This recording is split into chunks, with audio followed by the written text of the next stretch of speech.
سورة يوسف مكية. بسم الله الرحمن الرحيم. ألف لام را. تلك آيات الكتاب المبين. إنا أنزلناه قرآنا عربيا لعلكم تعقلون. نحن نقص عليك أحسن القصص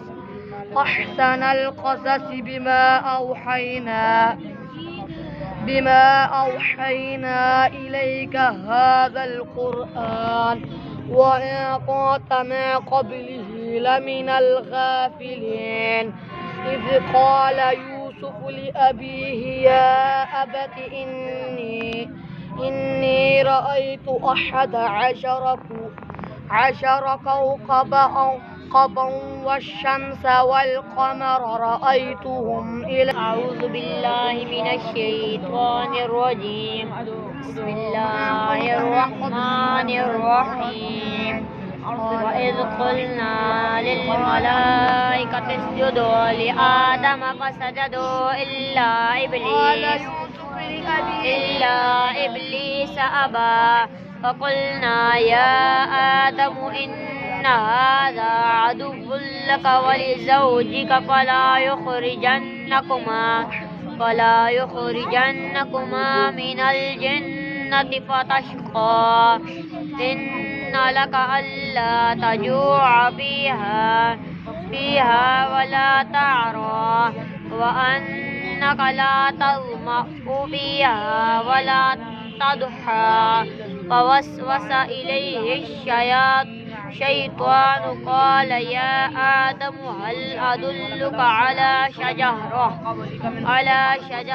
الخلد وملك لا يبلى.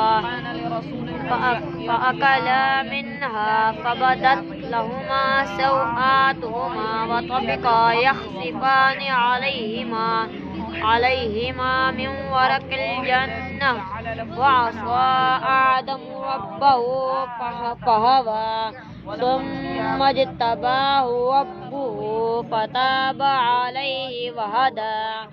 قال اهبطا منها جميعا بعضكم لبعض عدو فإما يأتينكم مني هدى فما تبع هداي فلا يضل ولا يشقى.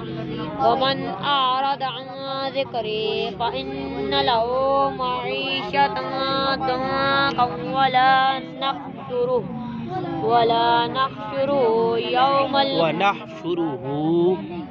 ونحشره يوم القيامة أعمى.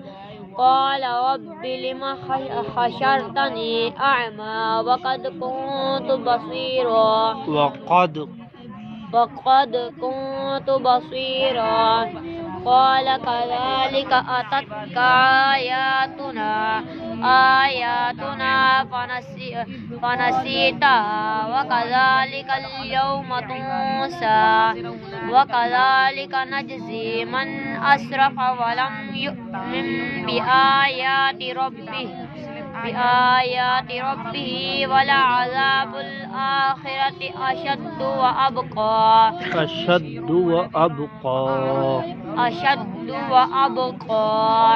أفلم يهد لهم كم أهلكنا قبلهم من القرون يمشون في مساكنهم إن في ذلك لآيات لأولي النهى.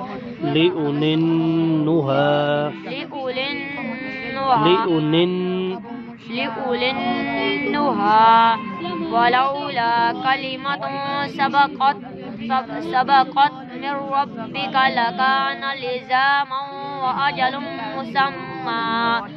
فاصبر على ما يقولون وسبح بحمد ربك قبل طلوع الشمس وقبل غروبها ومن آناء الليل فسبح وأطراف النهار لعلك ترضى. ولا تمدن عينيك إلى ما متعنا به أزواجا منهم زهرة الحياة الدنيا لنفتنهم فيه ورزق ربك خير وأبقى